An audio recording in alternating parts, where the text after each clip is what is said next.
নির্বাচনী আবহে সরগরম হুগলির সপ্তগ্রাম। সামাজিক মাধ্যমে বিজেপি প্রার্থী স্বরাজ ঘোষের একটি ছবি ভাইরাল হয়, যেখানে তাকে পিস্তল হাতে নিয়ে বসে থাকতে দেখা গেছে। ছবির ওপরে লেখা মাটি মাফিয়া। এই ছবিকে ঘিরেই এখন তোলপাড় এলাকা। বিতর্কের আবহে আইপ্যাকের বিরুদ্ধে এআই এর মাধ্যমে জাল ছবি বানানোর অভিযোগ তোলেন বিজেপি প্রার্থী। এর বিরুদ্ধে মগরা থানায় লিখিত অভিযোগ জানাবেন বলেও জানান তিনি। যে আমাকে এরকম দেখাতে হবে না, পশ্চিমবঙ্গ সরকার আমাকে লাইসেন্স দিয়ে আমাকে মেশিন দিয়েছে, কিন্তু ঘটনা হচ্ছে এরা যেভাবে অস্ত্র নিয়ে দেখাচ্ছে, এই তৃণমূলের কালচার হচ্ছে অস্ত্র নিয়ে কাজ করা। তার ফলে তার সঙ্গে আমাদের মতো যারা সমাজে মানুষের কাছে মেশে, মানুষের কাছে থাকে, মানুষের বিপদে পাশে থাকে এবং আমাদের মতো সমাজসেবক ছেলেদেরকে এই ধরনের দাগ লাগাবার চেষ্টা করছে। এই সমস্ত আইপ্যাক এবং তৃণমূল কংগ্রেস ষড়যন্ত্র করে দাগ লাগাবার চেষ্টা করছে। আমি এই বিষয়ে যে মগরা থানাকে আমি লিখিত জানাবো, এটা আমি দেখলাম, আজকে আমার চোখে এসছে, অবশ্যই জানাবো।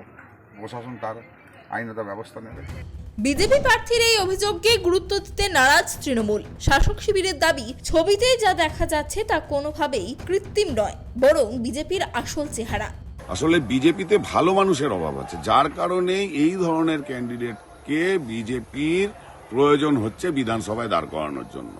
আজকে দেখছেন বন্দুক হাতে, কালকে দেখবেন পাবলিকের মাথায় বন্দুক নিয়ে দাঁড়িয়ে রয়েছে। এই ধরনের ছবিগুলো ভেসে উঠবে। আর এই বন্দুক তো আর ফেক নয়, এই বন্দুক এদের নিজেদেরই বন্দুক।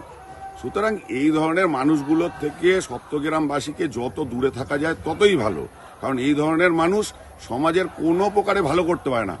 এরা পেন নিয়ে চলতেই পারে না, এদের হাতে বন্দুকই মানায়, যার কারণেই আপনারা বন্দুক হাতে ছবি দেখতে পাচ্ছেন। অন্যদিকে এই ঘটনায় সরব হচ্ছে বাম শিবিরও। সপ্তগ্রামের সিপিআইএম প্রার্থী অনির্বাণ সরকার এই ঘটনাকে সামাজিক অবক্ষয় হিসাবে দেখছেন।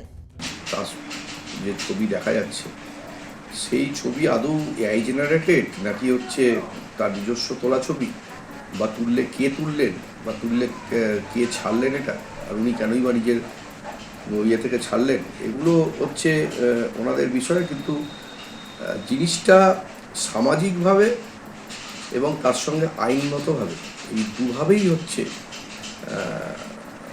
সঠিক নয়।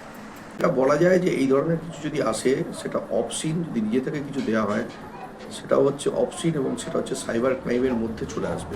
ছবিটি এআই দিয়ে তৈরি নাকি আসল তা তদন্ত সাপেক্ষ, তবে এটা সামাজিক এবং আইনি দিক থেকে অত্যন্ত উদ্বেগের। সব মিলিয়ে আগ্নেয়াস্ত্র বিতর্ক এখন সপ্তগ্রামের রাজনীতির প্রধান বিষয় হয়ে দাঁড়িয়েছে।